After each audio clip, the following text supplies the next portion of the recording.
वो कहते कुछ और हैं। वोट लेने के लिए हमारे महापुरुषों का नाम लेते हैं। अब वोट लेने के बाद उनको महापुरुषों को हमारे कभी भी स्वीकार नहीं कर सकते, क्योंकि उनको भी पता है कि बाबा साहब डॉक्टर अम्बेडकर ने अगर संविधान और लोकतंत्र नहीं दिया होता, या महापुरुषों ने संघर्ष करके हमको एक रास्ता नहीं दिया होता, तो आज भी हम गुलामी और दास्ता की ज़िंदगी जी रहे होते। कि गरीब पर सत्ता करना सरल होता है और गरीब बनाना ही इनकी ज़रूरत है।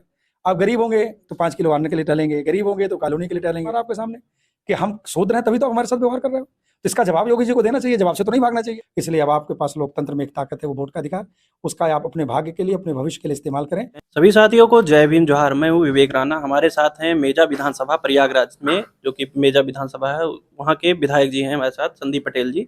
सर, आपका बहुजन 85 चैनल में स्वागत है। धन्यवाद।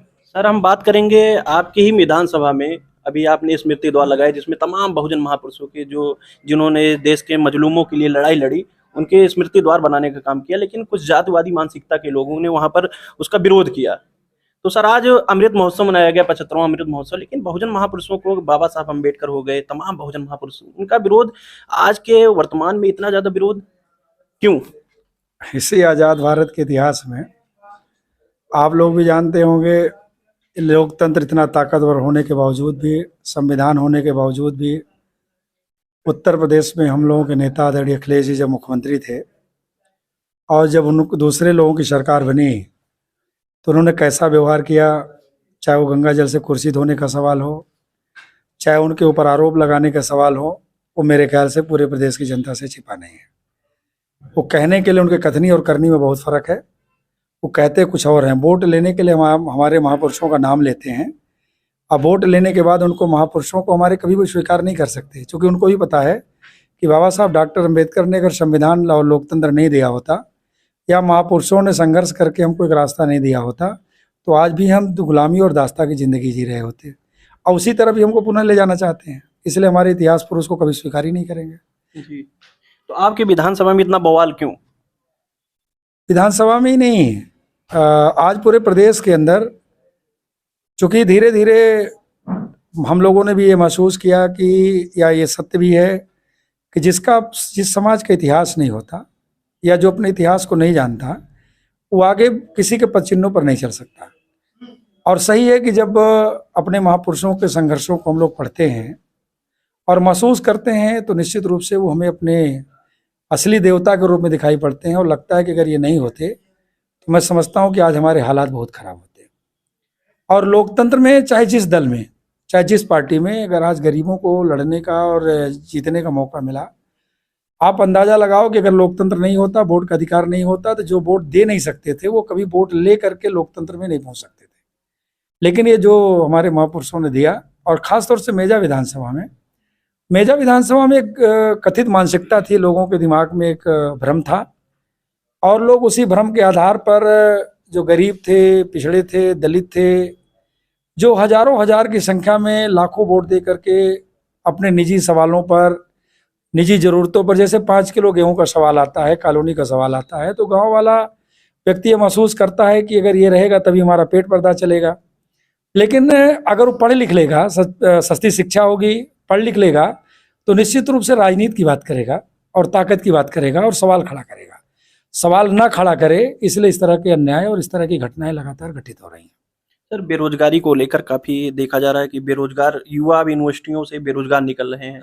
अब जब मनरेगा के रोजगार को रोजगार मानते हैं, वो ठेके पर जो दी हुई नौकरी है अगर उसको रोजगार मानते हैं, और अगर अभी हम लोग विधानसभा में थे, हम लोग माननीय नेता प्रतिपक्ष आदरणीय अखिलेश जी के नेतृत्व में जब सवाल पूरे विधानसभा में रोजगार पर उठाया गया, हमारे तमाम सदस्यों ने सवाल किया, तो विधानसभा में सरकार द्वारा जवाब आता है कि हमने मेला लगा करके प्लम्बर की नौकरी बांटी है, हमने मेला लगा करके ऐसी नौकरियां दी हैं जिन नौकरियों को रोजमर्रा की जिंदगी में नौकरी नहीं माना जाता, मजदूरी माना जाता है। तो ये तो आंकड़े देते हैं, मनरेगा को भी रोजगार मानते हैं, प्लम्बर को भी रोजगार मानते हैं, रोजगार मेला में जिसने रजिस्ट्रेशन करा लिया उसको ये रोजगार, कितने लोग रोजगार पे हैं, कितने लोग नहीं हैं, कितने लोग घर चले गए, ये आंकड़ा इनके पास नहीं है। ये मेला लगाए, वहाँ पर 50,000 आदमी आए, वो सब रोजगार से जोड़ दिए, इस तरह का इनका रोजगार है। तो आप सोच सकते हो। अच्छा, सीधी बात है, मैं कहता हूँ आपके चैनल के माध्यम से, मुझे कहने में कोई गुरेज नहीं है कि गरीब पर सत्ता करना सरल होता है और गरीब बनाना ही इनकी ज़रूरत है। आप गरीब होंगे तो 5 किलो अन्न के लिए टलेंगे, गरीब होंगे तो कॉलोनी के लिए टलेंगे, आपके पास रोजगार हो जाएगा और प्रतिदिन अगर आप महीने का 10,000, 15,000, 20,000 कमाएंगे तो अपने घर भी बना लेंगे, आने वाली पीढ़ी को पढ़ा भी लेंगे, जिसका इंतजाम ही नहीं होने देंगे। ये इंतजाम आपके लिए वो करेंगे कि आप उन पर निर्भर बने रहे और दास बनकर भूखे भजन होए गोपाला, ले ले अपन कंठी वाला। फिर क्या कहते हैं, लोगों ने तो इतना तक कहा कि खाली पेट भजन ही नहीं हो सकता है तो बाकी काम तो होना संभव ही नहीं है। वो किसी भी तरह से हमको आपको शिक्षित नहीं होने देंगे। साक्षर तो बना सकते हैं, शिक्षित नहीं बना सकते। अभी देखा गया कि विधानसभा में माननीय अखिलेश यादव जी ने सवाल योगी जी से किया कि बताइए हम शूद्र हैं कि नहीं, क्या है पूरा मामला सर? देखिए, माननीय राष्ट्रीय अध्यक्ष जी ने कोई ऐसी बात उनसे नहीं कही और उनका भाव कहने का था सकारात्मक था। क्योंकि जब लगातार आप हमको उसी दृष्टि से देखोगे, आप उन्हीं व्यवस्था से हमको नवाजोगे जो आज से हजारों साल पुरानी व्यवस्था थी, तो कहीं ना कहीं उस सवाल को आपके सामने खड़ा तो करेंगे। आप अगर किसी जिम्मेदार व्यक्ति का, जो उत्तर प्रदेश के मुख्यमंत्री हो, जिस परिवार के लोगों को 4-4 उत्तर प्रदेश के अंदर मुख्यमंत्री बनने का मौका मिला हो, जिसने प्रदेश के हर वर्गों को, आदरणीय नेताजी ने स्वर्गीय जनेश्वर मिश्रा का सम्मान बढ़ाया, आदरणीय हमारे राष्ट्रीय अध्यक्ष जी ने मनमोहन सिंह जी का सम्मान बढ़ाया, हमारे राष्ट्रीय अध्यक्ष जी ने जो भी लोग थे, चाहे जिस जाति धर्म के लोग थे, सबको राजनीति में, लोकतंत्र में जगह दिया। तब भी आज की तारीख में उनके साथ वही व्यवहार, आज भी उनको उसी निगाह से देखा जा सकता है। तो स्वाभाविक बात है, सवाल तो है हमारा आपके सामने कि हम शूद्र हैं तभी तो आप हमारे साथ व्यवहार कर रहे हो। तो इसका जवाब योगी जी को देना चाहिए, जवाब से तो नहीं भागना चाहिए। उन्होंने ऐसा कोई सवाल तो पूछा नहीं था उन्होंने, और बहुत खुलेआम सवाल पूछा था उन्होंने, सदन के सामने पूछा, जिसको प्रदेश नहीं देश और दुनिया के लोगों ने देखा कि अखिलेश जी का ये सवाल है, तो सवाल को उत्तर तो आना चाहिए ना। अगर आपने कुर्सी धोई, आपने कमरे रंगवाए, आपने हमारी व्यवस्था को बदला, तो कहीं ना कहीं आपके मन में हमारे प्रति भावना है। तो मैंने सवाल जो हमारे राष्ट्रीय अध्यक्ष जी ने किया, उसका जवाब आना चाहिए। सर, एक बड़ा मामला देखा जाता है कि जो बहुजन समाज की पार्टियां हैं, चाहे बसपा रही हो, चाहे समाजवादी पार्टी रही हो, तमाम बहुजन समाज की पार्टियां बिहार में देख लीजिए, उन पार्टियों को टैग लाइन दे दी जाती है कि इन जातियों की पार्टी है। जैसे सपा की ही मामला लिया जाए तो कहा जाता है कि यादवों की पार्टी है। मुझे याद है कि जो समाज हमारा जातियों बटा है, आप उठाकर देख लो। अब आप अगर एक्चुअल सच्चाई की तरफ चलोगे, देश में 4 वर्ण हैं, ब्राह्मण, क्षत्रिय, वैश्य, शूद्र। ब्राह्मण वर्ण की भी जातियां हैं, क्षत्रिय वर्ण की भी जातियां हैं, शूद्र वर्ण की भी जातियां हैं, वैश्य वर्ण की भी जातियां हैं, लेकिन उनको वर्ण के रूप में संबोधित किया जाता है। लेकिन शूद्र वर्ण की जातियां किस वर्ण में आती हैं, आज तक चिन्हित ही नहीं हो पाया है। तो लोग अपने आर्थिक आधार पर, कोई व्यक्ति किसी वर्ण में अपने को मान लेता है, कोई किसी वर्ण में मान लेता है, लेकिन सच्चाई तो कुछ और है। अगर आप सच्चाई की तरफ जाएंगे तो उनका भी एक वर्ण है। हम कहते हैं अगर उनको भी अगर वर्ण की संज्ञा दी गई होती तो शायद आज जातियों में समाज नहीं बटा होता। और निश्चित रूप से अगर यहाँ मुट्ठी बन जाएगी तो ताकतवर हो जाएगा। मुट्ठी ना बनने पाए तो पहले लोगों ने जातियों के आधार पर समाज को बांटा, अब लोग दलों के आधार पर समाज को बांट रहे हैं। सच्चाई है कि आज पूरे प्रदेश के अंदर अगर भारतीय जनता पार्टी की नीतियों का, आरएसएस का अगर कोई पुरजोर ताकत से विरोध कर सकता है तो समाजवादी पार्टी। समाजवादी पार्टी के नेता आदरणीय अखिलेश जी पर तमाम प्रयास किए लोगों ने, मुकदमे लगाने का, तमाम आरोप लगाने का, साबित नहीं कर पाए। आज खुलेआम मंचों से इस बात को कहते भी हैं।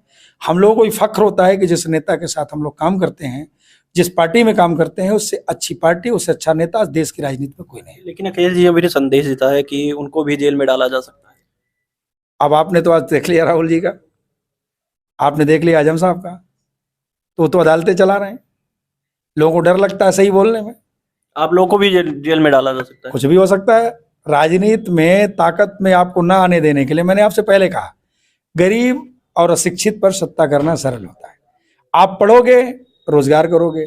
आप सोचो कि भारतीय जनता पार्टी के जो वर्तमान डबल इंजन की सरकार है, पहले हमारा डी ग्रुप का कर्मचारी जब नौकरी में जाता था तो रेलवे प्लेटफार्म पर 4th क्लास डी ग्रुप के कर्मचारी को 50,000 रुपये सैलरी मिलती थी प्लेटफार्म की सफाई के लिए। आज वो सफाई 5,000 में हो जा रही है। वो गरीब बनाने का प्रयास नहीं तो क्या है। आरक्षण एक ऐसा माध्यम था कि लोग धीरे धीरे बढ़ने लगे थे शिक्षा की तरफ, रोजगार की तरफ। इन्होंने आरक्षण को खत्म कर दिया। जहां इनकी मजबूरी है वहां एकल पद निकाल देते हैं।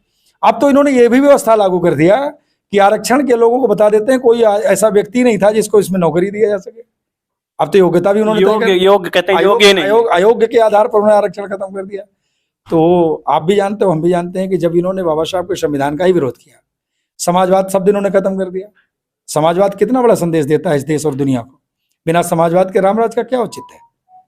आप किसी विशेष व्यक्ति के, किसी व्यक्तिगत इतिहास को अगर जिंदा करना चाहते हो और समाज के अन्य इतिहासों को खत्म करना चाहते हो तो मैं समझता हूँ ये निंदनीय है।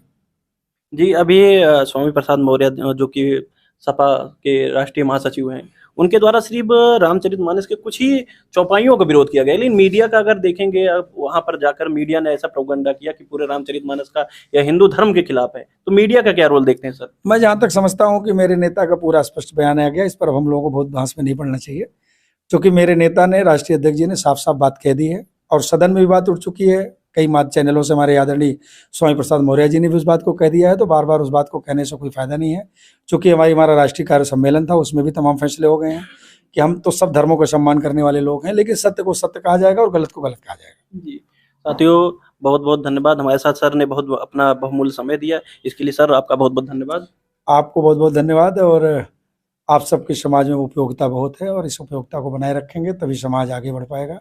आपके माध्यम से मैं आम लोगों से, गरीब किसान, गरीब परिवार के लोगों से मैं कहना भी चाहता हूँ कि अब आपको संगठित होने की ज़रूरत है, आपको शिक्षित होने की ज़रूरत है। शिक्षा ही एक ऐसा माध्यम है जो आपको आगे ले जा सकता है। और हमारे महापुरुषों ने ये सपना देखा था कि राजनीतिक ताकत अगर आपके हाथों में रहेगी तो सारी बराबरियाँ, गैर बराबरियाँ खत्म होंगी। इसलिए अब आपके पास लोकतंत्र में एक ताकत है, वो वोट का अधिकार। उसका आप अपने भाग्य के लिए, अपने भविष्य के लिए इस्तेमाल करें और देश की राजनीति में आदरणीय अखिलेश जी को मजबूत करें। यही आपका रास्ता है।